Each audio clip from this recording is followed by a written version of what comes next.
Have you ever been in a room where there were several people and then one person leaves the room and it seems like the air is cleared and the whole environment of the room changes because maybe some little underlying tension suddenly disappears?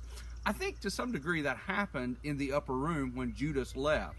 There was no tension really between Judas and the other disciples because they did not understand what he was about to do. But between Judas and Jesus, there was that tension because Jesus knew and Judas knew, but now he's gone. Now Jesus turns to his disciples and he begins to address them. And in verse 33 of John chapter 13, he begins by calling them little children.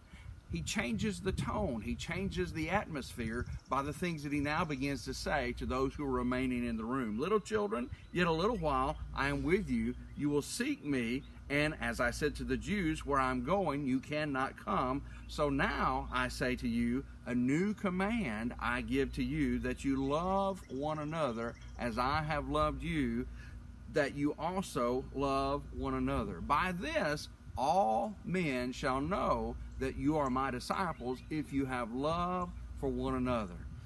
Jesus now explains to his disciples what's about to happen, because Jesus knows what's about to happen.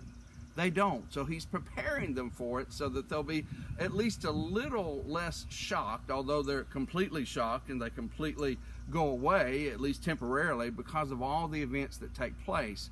But he reminds them that they need to love one another through all of the difficulty that they're about to face.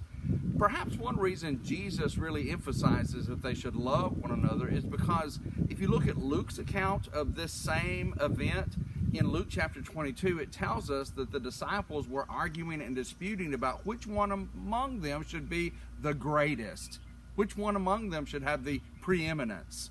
Jesus tells them, don't worry about those things. Love one another. Have great love for one another. And in spite of what's about to happen at the hands of one of your fellow disciples, have love for one another. The same message is still for you and me today.